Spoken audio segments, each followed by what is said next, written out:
और अब खबरें तफसील से। लालू प्रसाद की तबीयत में फिलहाल कुछ बेहतरी आई है। बिहार के वज़ीर आला नीतीश कुमार ने अस्पताल पहुंचकर लालू प्रसाद की इयादत की। लालू प्रसाद को आज एयर एम्बुलेंस के जरिए दिल्ली लाया जाएगा, जहां उनका इलाज एम्स में होगा। लालू यादव की सेहत को लेकर कई जगह पूजा अर्चना की गई। जगह जगह पर कारकुनों ने मजार पर जाकर दुआएं मांगी। इनसे बात करके बात कर लिया था और फिर यहाँ लाना पड़ा और यहाँ के बारे में भी सारी जानकारी ये हो रहा था। आज तो हम देखने भी आए हैं। पहले से स्थिति बेहतर है, लेकिन ये बहुत अच्छा चीज़ है कि एक बार दिल्ली में जा करके फिर सब टेस्ट करा लेंगे, बहुत अच्छा होगा। तो आज दिल्ली जाएंगे और सब तरह का टेस्ट कराएंगे और हम लोगों से ही भगवान से प्रार्थना है कि जल्दी से जल्दी पूरे तौर पर आपके पुराने मित्र हैं। हमारे तो बहुत पुराने सब आज के लोग अपना यंग एज से ही सब साथी। ये हालात स्टेबल है और आप लोग सब लोगों की जानकारी में पहले से ही होगा कि किडनी और हार्ट का शुरू से ही इलाज जो है दिल्ली में चलता रहा है। तो बाकायदा एम्स में चलता रहा है और जो डॉक्टर जो देखते रहे हैं, जिनको लालू जी के मेडिकल हिस्ट्री का और इलाज का, ट्रीटमेंट का सारा जानकारी पता है, प्राप्त है, तो वहीं हम लोगों की राय बनी कि वहाँ ले जाकर के इनकी इलाज जो है वहीं कराया जाए, ट्रीटमेंट कराया जाए, तो कहीं कोई दिक्कत ना हो, इसके लिए जो है हम लोग दिल्ली लेकर के जाएंगे। हरिगांव कुलगाम में हुए इनकाउंटर के दौरान 2 मिलिटेंटों ने खुद सुपुर्दगी की है। मिलिटेंटों के वालिदैन और फोर्सेस की मुसलसल अपील के बाद उन्होंने सरेंडर किया। आईजीपी कश्मीर विजय कुमार ने कहा कि अगर वालिदैन अपने बच्चों को तशद्दुद का रास्ता तर्क करने की अपील करेंगे तो आज की तरह ही कई जानों को जाया होने से बचाया जा सकता है। उन्होंने कहा है कि इनकाउंटर में फंसे या मिलिटेंसी ज्वाइन करने वाले नौजवानों को भी वापस लौटने को कहा जा सकता है। पीडीपी सदर महबूबा मुफ्ती ने भी इसे खुशआइंद कदम करार देते हुए कहा कि इससे 2 कीमती जानें बच गईं। उन्होंने कहा कि इस तरह के इक़दाम जारी रहने चाहिए ताकि ऐसे नौजवानों को दोबारा मामूल की जिंदगी बसर करने का मौका मिले। अपना हथियार डाल दे, सरेंडर कर दो, दोनों के दोनों, कुछ नहीं होगा। आपको वादा कर रहे हैं, यहाँ पे एसएसपी साहब, सीओ साहब दोनों यहीं पे हैं पीछे, आपके माँ बाप यहीं पे मौजूद हैं, आपको कुछ नहीं होगा। पेट्रोल मोलता जी ये नेबर मम्मी की चाहिए थी नहीं साबा नेबर को नेबर मम्मी के मम्मी। नूपुर शर्मा की गिरफ्तारी के हवाले से सुप्रीम कोर्ट में अर्जी दाखिल हुई। एडवोकेट अबू सुहेल ने यह अर्जी दाखिल की है। सुप्रीम कोर्ट ने भी रजिस्ट्रार को मामले के इंदराज की इजाजत दे दी है। वकील के मुताबिक सुप्रीम कोर्ट में दरख्वास्त की समाअत 11 जुलाई को हो सकती है। अर्जी में पुलिस से मामले की मुनसिफाना और आजादाना तहकीकात का मुतालबा किया गया है।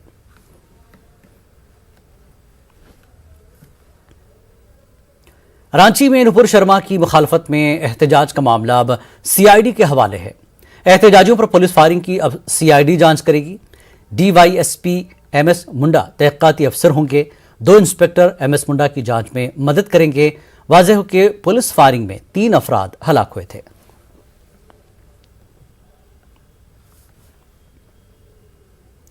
बीजेपी से मुअत्तल लीडर नूपुर शर्मा के काबिल एतराज बयान पर तनाज़ा थमने का नाम नहीं ले रहा है। सुप्रीम कोर्ट के सख्त रिमार्क्स के बाद जगह जगह उनके बयान पर हंगामा बरपा है। बिहार के आरा जिले में भी मंगल की शाम देर गए नूपुर शर्मा के बयान के हक में पोस्ट को लेकर 2 ग्रुपों के दरमियान जबरदस्त झड़प हुई और चाय की दुकान के करीब हाथापाई और तोड़फोड़ हुई, जिसके बाद मामले ने आग पकड़ दी। यह वाकया टाउन थाना इलाके के रामगढ़िया में वाक़ चाय की दुकान के करीब पेश आया। पुलिस ने हालात पर काबू पा लेने का दावा किया है। इस दौरान पुलिस ने रामगढ़िया अबारपुल रोड पर फ्लैग मार्च भी किया है।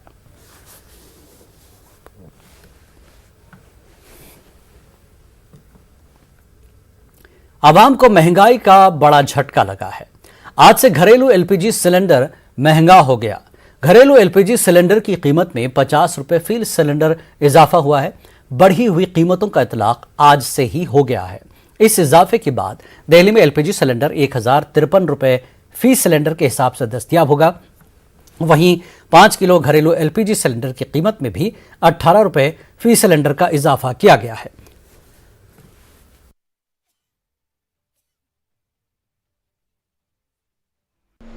बहुत दिक्कतें होती हैं किचन चलाने में भाई, घर का खर्चा, बच्चों की फ़ीस देनी, हर चीज़ का खर्चा है, बहुत ज़्यादा ही परेशानी होती है। और फिर आज से सिलेंडर के दाम बढ़ गए हैं, 65 रुपये, 1065 का हो गया सिलेंडर, तो बहुत दिक्कतें होती है हर चीज़ की। क्या कहेंगे सरकार से? भाई सिलेंडर के दाम थोड़े कम करें, हर चीज़ के ही, बच्चों की फ़ीस, हर चीज़ के ही लिए परेशानी होती है, हर चीज़ सरकार को ध्यान देना चाहिए इन सब चीज़ पर। महंगाई इतनी बढ़ती जा रही है कि हमारे किचन का बजट इतना बर्बाद हो गया है, सिलेंडर दिन ब दिन बढ़ता चला जा रहा है। बताइए, जितनी तो हमारी मतलब हस्बैंड की कमाई नहीं है, उससे ज़्यादा तो महंगाई बढ़ती जा रही। बच्चों के फीस है, रिक्शा है, राशन इतना बढ़ता है, दाल महंगी हो रही, हर चीज़ तो महंगी हो रही है। तो बताइए, अगर सिलेंडर इतना बढ़ता रहेगा तो हम क्या चूल्हे में खाना बनाएंगे? सरकार को समझना चाहिए, सोचना चाहिए हर चीज़ के लिए। अब इनकम तो बढ़ा नहीं रहे हैं कि इनकम बढ़ा रहे, हर चीज़ प्राइवेट कर दे रहे हैं, चाहे प्राइवेट आदमी हो चाहे सरकारी आदमी हो, सब परेशान है इस टाइम, सबकी हालत ख़राब है। सारे बजट फेल होंगे, बच्चों की पढ़ाई सफ़र करेगी, रेंट का सफ़र होगा, उसी में एडजस्टमेंट है। कोविड काल से तो प्रॉब्लम हो ही रहा है, सब्सिडी भी बंद हो गया। क्या कहेंगे सरकार से? सरकार से ही कहेंगे कि इस पर सोचे, आम जनता परेशान होगी तो सक्सेसफुल सरकार नहीं चलेगी। बहुत दिक्कत होंगी, आमदनी बढ़ नहीं रही है और सब चीज़ों की में महंगाई बढ़ रही, आटा, तेल, घी, सब चीज़ बढ़ गई, तो परेशानी तो बहुत हो रही। ऊपर से सिलेंडर भी इतना बढ़ गया है। क्या कहेंगे सरकार से? सरकार से ये कहेंगे थोड़ी वो सिलेंडर कम करें और चीज़ों में महंगाई कम करें, आमदनी का ज़रिया बनाएं बच्चों के।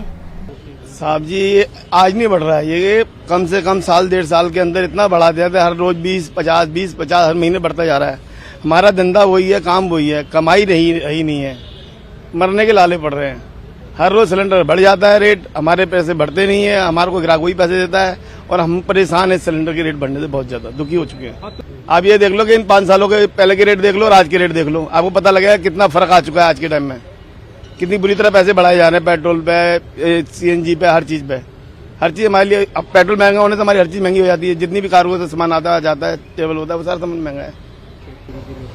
और आम लोगों की जिंदगी पे बहुत मतलब महंगाई का असर तो पड़ेगा ही, तो इससे मतलब हर एक आदमी को दिक्कत होगी। इतनी चीज़ महंगी होने से, डीजल और ये CNG, पेट्रोल, LPG, इससे महंगा होने से आम आदमी की जेब पे असर पड़ेगा बहुत।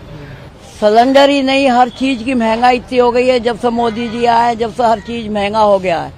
कौन सा चीज सस्ती है ये मुझे कोई बताए। जैसे तो साहब जी, घर के में रिस्क में क्या है, लोग घर में ले लेते हैं तो वो सही लगा लेते हैं, यहाँ खत्म हो जाता है वहाँ लगा लेते हैं। सिलेंडर का रेट तो कम होना चाहिए, जो रेट बढ़ा है उससे असर महंगाई है। अब एक बात सुनिए सर, मैं ये बोलना चाहती हूँ, एक 10 रुपए की चाय बिकती है, उसमें चीनी है, पत्ती है, दूध है, और 500 रुपए से कम कोई नौकर नहीं आता एक दिन का। क्या बचाएंगे इतने महंगे सिलेंडर में दुकानदार, क्या बचाएगा बताओ आप? ये तो बहुत भारी असर पड़ रहा है गरीब जनता पर, क्योंकि अभी जो है 99% लोग जो है इसी गैस सिलेंडर पर आश्रित हैं। और भारत का जो है जिस गति से महंगाई बढ़ रही है, इस गति से गरीबों की जो है घर एक तरह से रोजगार धराशायी हो रही है। और बात करेंगे मुंबई में बारिश की।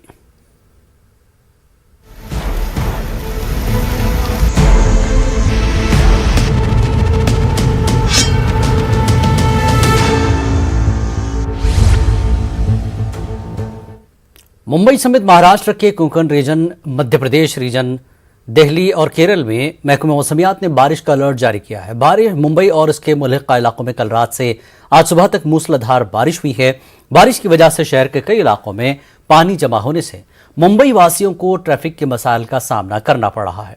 अंधेरी घाट, कुपर, चेंबूर, धारावी, दादर, वडाला और पनवेल में भी बारिश की वजह से काफ़ी मुश्किलात का सामना करना पड़ रहा है। वहीं मुंबई के दहसर इलाके में तालाब में नहाने के लिए गए 2 अफराद डूब गए, एक की लाश मिल गई और दूसरे की तलाश जारी है। तेज बारिश के चलते मुंबई की लाइफलाइन लोकल ट्रेनों की खिदमत भी मुतासर हुई। महकमा मौसमियात ने ऑरेंज अलर्ट जारी किया है, जिसमें रायगढ़, रत्नागिरी और सिंधुदुर्ग अजला में 4 से 8 जुलाई तक भारी से बहुत भारी बारिश की पेशगोई की गई। मुंबई से तकरीबन 300 किलोमीटर दूर रत्नागिरी जिले के चपलन में मिट्टी के तोदे खिसकने की खबर है।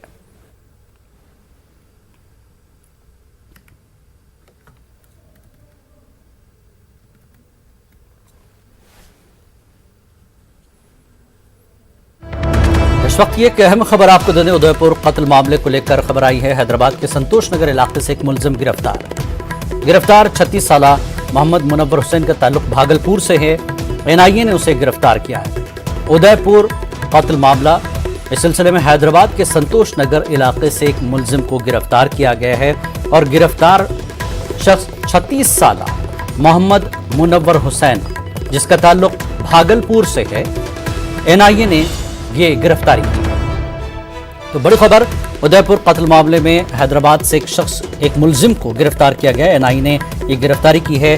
36 साल मोहम्मद मुनव्वर हुसैन का ताल्लुक भागलपुर से है, जो हैदराबाद के संतोष नगर इलाके से गिरफ्तार किया गया है। उदयपुर कत्ल मामले में इस शख्स को मुलजिम बताया जा रहा है। तो उदयपुर कत्ल मामले में एक मुलजिम बताया जा रहे शख्स को गिरफ्तार कर लिया गया है। 36 साल मोहम्मद मुनव्वर हुसैन का ताल्लुक भागलपुर से है।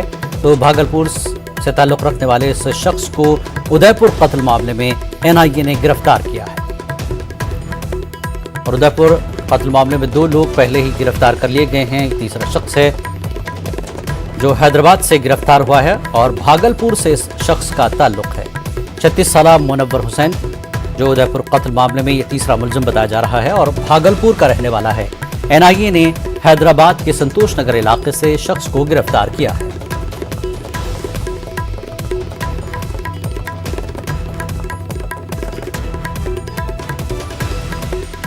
एक बार फिर और बता दें कि नूपुर शर्मा मामले में उदयपुर में जो कत्ल हुआ था उसमें 2 मुलजिम पहले ही गिरफ्तार किए गए थे। एक और मुलजिम मुनव्वर हुसैन का ताल्लुक जो कि भागलपुर से है। हैदराबाद के संतोष नगर इलाके से इस मुलजिम को, तीसरे मुलजिम को एनआईए ने गिरफ्तार किया है।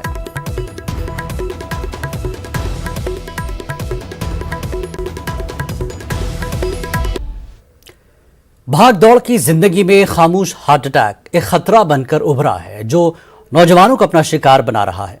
हिंदुस्तान में हार्ट अटैक से मरने वालों की तादाद में मुसलसल इजाफा हो रहा है, जो कि एक तशवीशनाक बात भी है।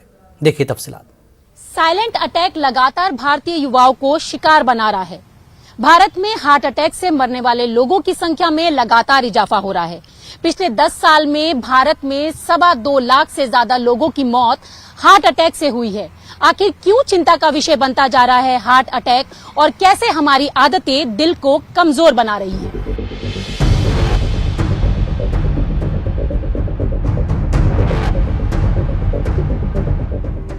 बदलती तर्ज जिंदगी, तनाव, खाने पीने से हमारा दिल मुसलसल कमजोर हो रहा है।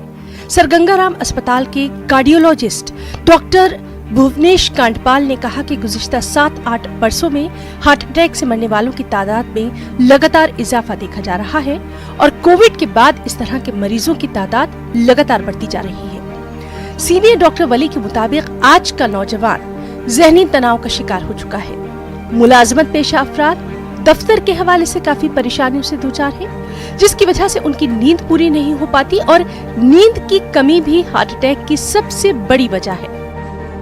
बेसिकली अगर हम एक जो नए रिस्क फैक्टर्स हैं उसमें प्रोबेबली सबसे ज्यादा कॉमन है स्मोकिंग, जो रैम्पेंट हो रही है। खासकर अब महिलाएं भी स्मोकिंग काफी करने लगी हैं, जो पहले नहीं था। दूसरा एक psychological stress, this is one of the very important risk factors जिसके बारे में भी हमें सोचना पड़ेगा। उसकी वजह से जो ऑल्टर्ड लाइफस्टाइल हो रही है, देर रात तक सोना, जंक फूड खाना, तो ये सब चीजें हम पहले ये इंसिडेंट्स कम क्यों होते थे? पहले इसलिए होते थे कि पॉसिबली हम नेचर के ज्यादा पास थे, हमारा खाना पीना रहना नेचुरल उसके ज्यादा करीब था। लेकिन जैसे जैसे मॉडर्नाइजेशन होता गया, लोग अवे फ्रॉम नेचर जाते गए और ये हमने एक अपने ऊपर एक कॉस्ट ऑफ डेवलपमेंट एक्चुअली हम लोग एक पे कर रहे हैं। और कोविड के वायरस ने हमको ये बताया कि ये इन्फ्लेमेटरी वायरस है और ये हार्ट की जो आर्टरीज हैं उसको तो इन्वॉल्व करता ही करता है, क्लॉटिंग करता है लंग और हार्ट में। इसके अलावा ये हार्ट के मसल को भी इन्वॉल्व करता है। तो मसल में जो हार्ट के मायोकार्डाइटिस होती है जिसकी वजह से सडन डेथ हो सकती है, ब्रेन हेमरेजेस हुई हैं, क्लॉटिंग्स हुई हैं जिससे हार्ट अटैक टाइप की चीजें और ब्रेन स्ट्रोक का दूसरा टाइप जो होता है वो हुआ है। दिल की सेहत के बारे में बात करना क्यों जरूरी है? इस तरह भी गौर करें कि मुंबई में गुज़िश्ता साल 6 माह के दौरान दिल का दौरा पड़ने से इतनी अमवात हुई जितनी के कोरोना की वजह से भी नहीं हुई।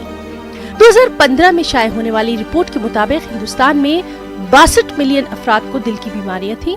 इसमें से 23 मिलियन अफराद ऐसे थे जिनकी उम्र 40 साल से कम है। अब दिल के बारे में बात करना बेहद जरूरी हो गया है। दिल यानी कि हमारा हार्ट शरीर का सबसे महत्वपूर्ण अंग है और इसे हेल्दी बनाने के लिए अपने जीवन की शैली में बदलाव लाना होगा। इस जीवन शैली के बदलाव के बाद ही हम साइलेंट अटैक जैसी बीमारी को खुद से दूर कर पाएंगे। कैमरा पर्सन फिरोज वानी के साथ रचना, न्यूज़ 18 दिल्ली। मरकजी वजीर मुख्तार अब्बास नकवी और आरसीपी सिंह की काबीना से इस्तीफा तय है। अब जराये के मुताबिक आज की काबीना की मीटिंग में पीएम मोदी ने मुख्तार अब्बास नकवी और आरसीपी सिंह की तारीफ की है। पीएम मोदी ने कहा कि आप दोनों ने मुल्क की तरक्की में अपना अहम किरदार अदा किया है। वाज़ेह कि मुख्तार अब्बास नकवी और आरसीपी सिंह का बतौर राज्यसभा मेंबरान पार्लियामेंट का कल आखिरी दिन है। जराये के मुताबिक दोनों वज़रा आज या कल तक अपने इस्तीफे पीएम मोदी को सौंप सकते हैं।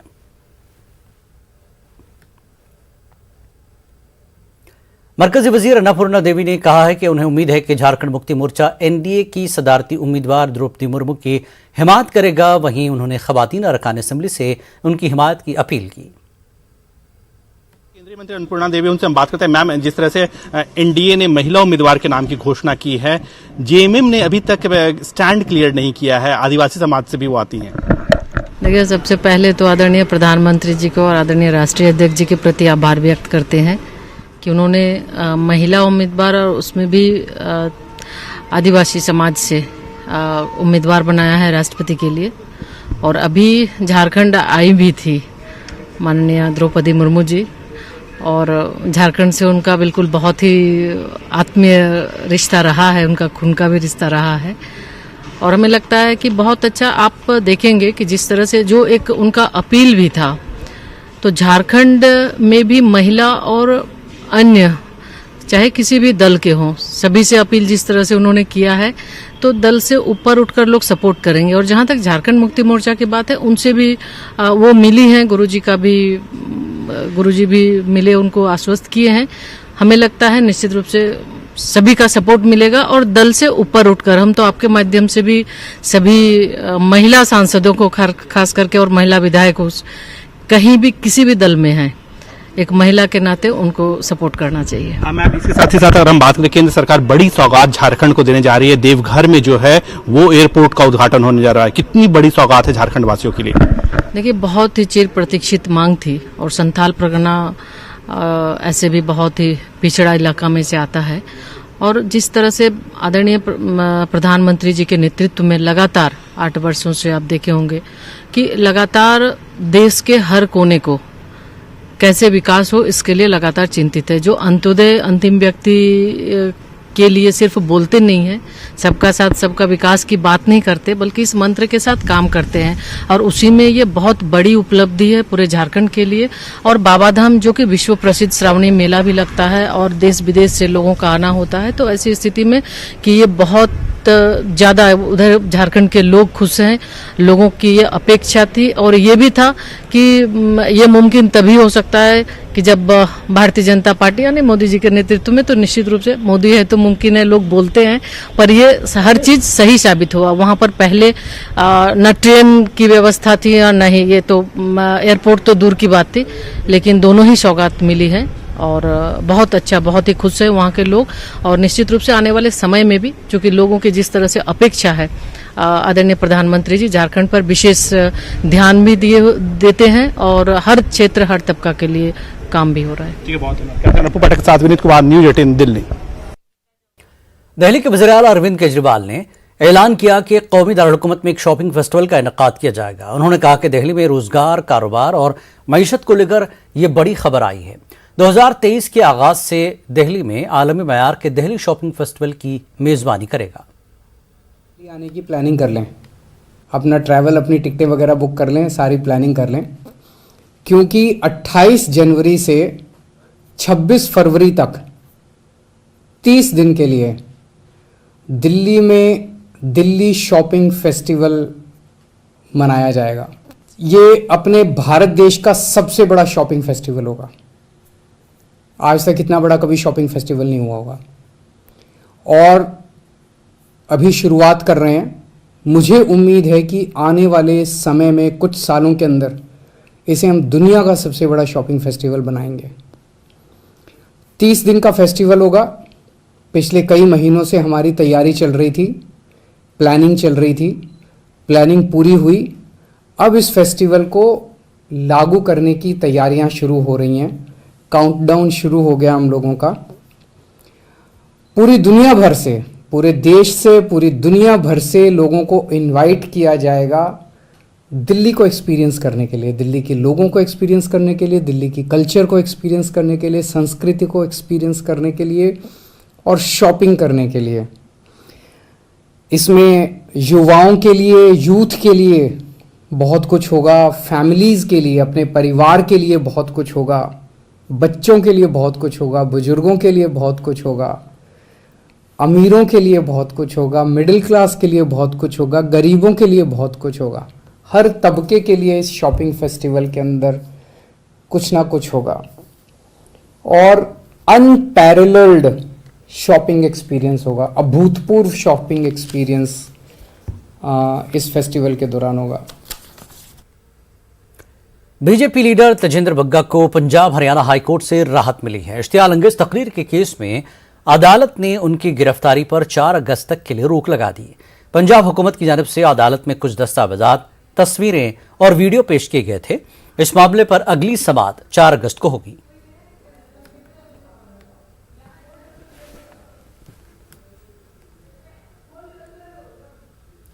छत्तीसगढ़ के वजीर सेहत टीएन सिंहदेव ने न्यूज 18 से खास बातचीत की। उन्होंने छत्तीसगढ़ में आईटी के छापे के हवाले से खास बातचीत की। छत्तीसगढ़ के स्वास्थ्य मंत्री टीएस सिंहदेव मेरे साथ हैं। सर, कल आईटी की रेड पड़ी है छत्तीसगढ़ में और रमन सिंह कह रहे हैं कि भ्रष्टाचार का उजागर हुआ है और हम इसको चुनावी मुद्दा बनाएंगे। पहले भी रेड पड़ी थी और मेरे ख्याल से 6-8 महीने पहले कुछ कार्रवाई हुई थी। अभी 30 जून से शायद फिर से कार्रवाई हुई है, तो कुछ तथ्य तो सामने आए, फिर कुछ बोला जाए। अभी तो रेड पड़ी है, कुछ मिला नहीं मिला, आईटी तो कुछ बताती नहीं है, कुछ करती नहीं है, तो रेड ही रेड से क्या है। कुछ मिले, कुछ ठोस बात हो, कुछ कार्रवाई हो, तब फिर बात करने की स्थिति बनती है। अभी तो लेकिन रमन सिंह पूर्व मुख्यमंत्री तो दावा करते हैं कि भ्रष्टाचार उजागर हो गया है, कुछ तथ्य होंगे उनके पास, भ्रष्टाचार उजागर की बात कर रहे हैं वो। आईटी ने तो ऐसा कुछ नहीं कहा। तो प्रामाणिक तौर पे कुछ कहे आईटी और कार्रवाई करे। वो बयान क्यों दे रहा है, कोई आईटी बयान क्यों दे रहा है, रमन सिंह जी बयान क्यों दे रहे हैं, मैं क्यों कुछ बोल रहा हूँ। अगर कुछ गलत पाया है तो कानून है, देश के में कानून का ही राज है। अभी तक कानून में कार्रवाई करें। कानून में कार्रवाई की तो इसका मतलब ये हो गया सर, रमन सिंह साहब राजनीति कर रहे हैं, इस मुद्दे पर राजनीतिकरण कर रहे हैं। स्वाभाविक है। वो तो केंद्र के उपाध्यक्ष हैं, राष्ट्रीय उपाध्यक्ष हैं। अगर कोई बात है तो उनको अपने पार्टी के पास ही बातों को रखना चाहिए और इनकम टैक्स डिपार्टमेंट से बोलना चाहिए कि आप खोखली बयानबाजी मत करें। किसी का नाम आपको तो उजागर ही नहीं करना चाहिए, सीधी कार्रवाई करें, और नहीं है तो फिर कुछ ना बोलें ऐसा। सर, आप केंद्र पर हमला कर रहे हैं और इससे पहले भी जीएसटी को लेकर केंद्र पे आप कह चुके हैं कि हमारा बकाया पैसा दे, क्षतिपूर्ति पूरी अगर नहीं करते तो सेस लगाना पड़ेगा। मैंने ये नहीं कहा कि सेस लगाना पड़ेगा, लेकिन विकल्प हैं। सुप्रीम कोर्ट ने जो फैसला दिया ये अत्यंत महत्वपूर्ण है कि जीएसटी काउंसिल में मेजॉरिटेरियनिज्म चल रहा है, बहुमत का पक्ष चलने लगा है कुछ दिनों से, ये अत्यंत आपत्तिजनक है। सर एक दूसरा सवाल है, उत्तर प्रदेश में कांग्रेस, क्योंकि आप इतने बड़े दिग्गज नेता हैं, कांग्रेस का उत्तर प्रदेश में विधानसभा में 135 साल बाद पहला ऐसा मौका है जब विधान परिषद में कोई कांग्रेस का सदस्य नहीं है। तो ये एक चिंता का विषय है, क्योंकि जैसे कांग्रेस की स्थिति हो रही है और भाजपा लगातार दावा कर रही है और उनको बढ़त भी मिल रही है। निश्चित रूप से ये चिंता की बात है। अगर उत्तर प्रदेश में विधान परिषद में कांग्रेस के एक भी सदस्य नहीं आ पा रहे हैं तो इसका मतलब है कि हमारे विधायक नहीं हैं। हमारे पास विधायकों की संख्या नगण्य हो गई है, एक एमएलसी भी हम नहीं जिता पा रहे हैं। तो गंभीरता से चिंतन करके जो चल रहा है, मुझे लगता है कि आने वाले समय में यूपी में भी आप कांग्रेस का रिवाइवल देखेंगे। तो टीएस सिंहदेव साहब कह रहे हैं कि भाजपा को अगर वंशवाद पे बात करनी है तो पहले अपने घर को देखे, उसके बाद बात करें। कैमरामैन गौरव गिरी के साथ नई दिल्ली से अशरफ काज़मी, न्यूज़ 18। खबरनामे में फिलहाल इतना ही। आदाब।